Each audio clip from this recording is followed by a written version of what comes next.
अस्सलाम वालेकुम defence lovers and welcome to international defence analysis.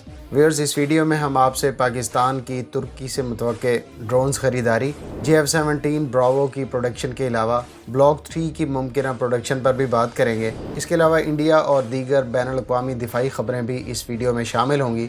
So let's start.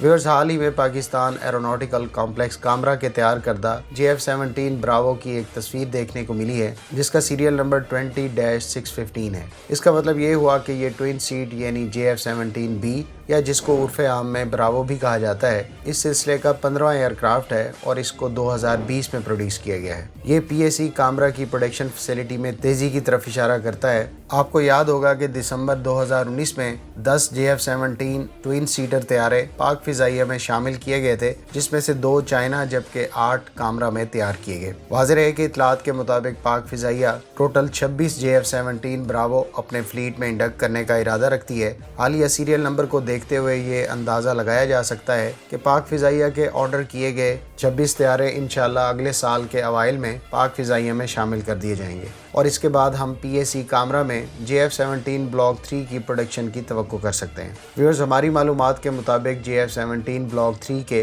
कुछ तैयारे मुतवक्के तौर पर दिसंबर में फराहम किए जाने के इम्कान हैं, जो इस वक्त चाइना में प्रोडक्शन और टेस्टिंग के मराहिल में हैं, और कभी इम्कान है कि इन ब्लॉक 3 तैयारों को मार्च 2021 में पब्लिक भी किया जाएगा। अगर आप JF-17 ब्रावो की सलाहियतों और इसके पाक फ़िज़ाइया में मुमकिन इस्तेमाल और ब्लॉक 3 में की जाने वाली अपग्रेड्स के बारे में जानना चाहते हैं तो इन दोनों वीडियोज़ का लिंक डिस्क्रिप्शन में मौजूद है।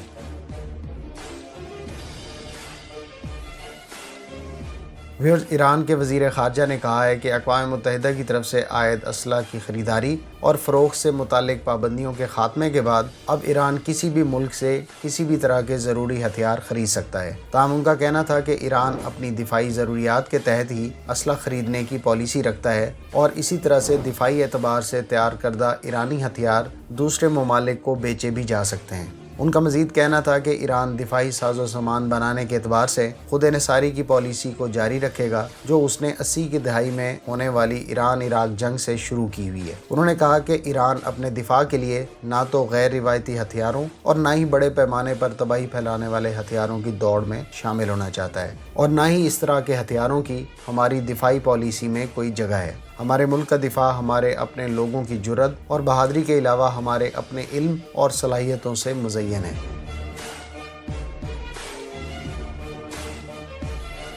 दोस्तों, चीन की ग्राउंड फोर्सेस अपने आर्टिलरी यूनिट्स की सलाहियतों को मज़ीद बेहतर बनाने के लिए नए इक्विपमेंट से लैस कर रहा है। नए इक्विपमेंट की मदद से चाइना की आर्टिलरी यूनिट्स की लेथेलिटी और आर्टिलरी यूनिट्स की रिकॉनेसेंस यानी निगरानी की सलाहियत में इजाफा होगा। हाल ही में जारी की गई फुटेज में देखा गया है कि चाइना की ग्राउंड फोर्सेस के 72nd group PCL-181 self propelled howitzers live firing मशकों में इस्तेमाल कर रही है। याद रहे कि ये सेल्फ प्रोपेल्ड हॉइट्ज़र, जिनको SH-15 भी कहा जाता है, 73rd, 74th और 75th आर्मी ग्रुप के अलावा तिब्बत मिलिट्री डिस्ट्रिक्ट ग्रुप के भी ज़ेरे इस्तेमाल है। वीडियो में इस 6x6 SPH, जिसको नोरिनको ने मैन्युफैक्चर किया है, इसकी कई एग्जाम्पल्स दिखाई गई हैं। 25 टन वजनी इस हॉइट्ज़र में auto gun laying system, semi auto ammunition loading system, digitise control board और ड्राइवर समेत 6 अफराद के लिए केबन एरिया में स्पेस मौजूद है। एक और वीडियो में तिब्बत मिलिट्री डिस्ट्रिक्ट के ज़ेरे इस्तेमाल अनमैन्ड एरियल व्हीकल यानी UAV को लॉन्च करने वाले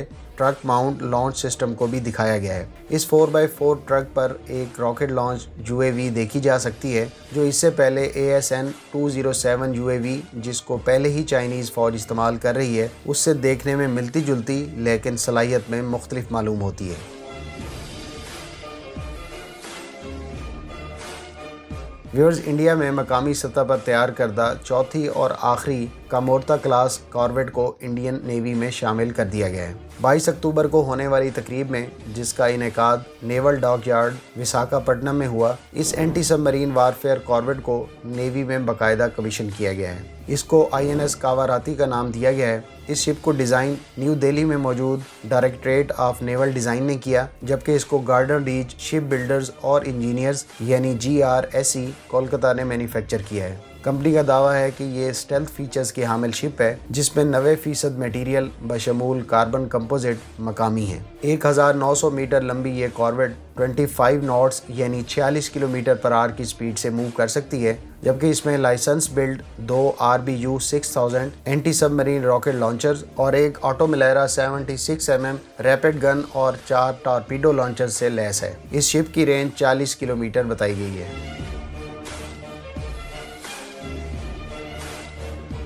व्यूअर्स, पाकिस्तान की तरफ से तुर्क ड्रोन्स हासिल करने की खबरें गर्दिश कर रही हैं। इस हवाले से सरकारी सतह पर तो कोई तस्दीक या तरदीद सुनने को नहीं मिली और ना ही इंटरनेशनल मीडिया से ऐसी कोई खबर निकल कर सामने आई है। ताहम हमारे मुताबिक पाकिस्तान को तुर्क ड्रोन्स की लीबिया, इराक, शाम और अब आज़रबाईजान में हासिल होने वाली कामयाबी के तनाजुर में ज़रूर कंसीडर करना चाहिए। इन ड्रोन्स ने ना सिर्फ शाम और लीबिया में मौजूद रूसी साख्ता पेंसर एयर डिफेंस सिस्टम तबाह किए, बल्कि आर्मीनिया और आज़रबाईजान की हालिया कशीदगी में आज़रबाईजान के ज़ेरे इस्तेमाल इन तुर्क ड्रोन्स ने 50 से ज़ायद T-72 टैंक्स, कई तोपों और ठिकानों को कामयाबी से निशाना बनाया। ये ड्रोन्स एक कम खर्च और कामयाब हथियार के तौर पर उभर कर सामने आए हैं। इन ड्रोन्स की कामयाबी के पीछे तुर्की के मकामी सतह पर तैयार करदा स्मार्ट माइक्रो मिनीशंस ने भी खासा अहम किरदार अदा किया है। इनमें MAML और MAMC काबिल ज़िक्र हैं।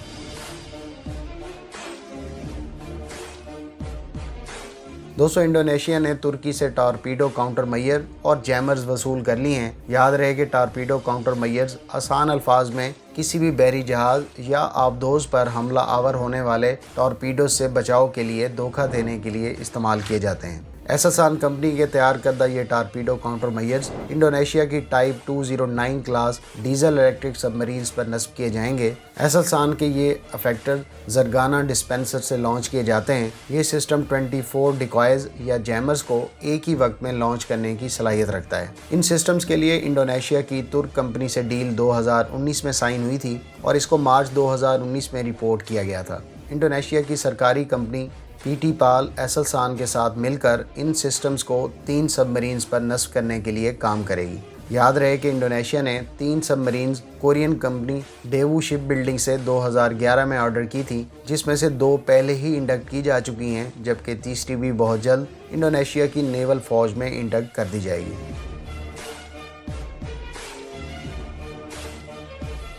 व्यूअर्स, स्वीडन ने अपने जैस ग्रिपन तैयारों के C और D वर्जन को 2026 के बाद भी अपनी एयर फोर्स में इस्तेमाल किए जाने की बात की है। इसके बारे में पहले ये ख्याल किया जा रहा था कि 2022 से 2026 के दरमियान ग्रिपन E तैयारों के 60 यूनिट्स की एयर फोर्स को डिलीवरीज के बाद C और D वर्जन्स को रिटायर कर दिया जाएगा। ताहम अब एयर फोर्स के हुकाम का कहना है कि तमाम 73C और 24D तैयारों को हो सकता है कि 2030 तक एयर फोर्स में इस्तेमाल किया जाए। मुतवक्के तौर पर इस इक़दाम की बुनियादी वजह स्वीडन के मकामी सतह पर तैयारों का इस्तेमाल है, जिसके बारे में स्वीडन की गवर्नमेंट का ख्याल है कि हमें अपने मुल्की साख्ता तैयारों पर अपनी एयर फोर्स का इन्हिसार 40% से भी ऊपर ले जाना चाहिए। उम्मीद है इस वीडियो से आपकी इन्फॉर्मेशन में इजाफा होगा। मिलते हैं नेक्स्ट वीडियो के साथ। अपनी दुआओं में याद रखिएगा। अल्लाह हाफ़िज़। पाकिस्तान जिंदाबाद।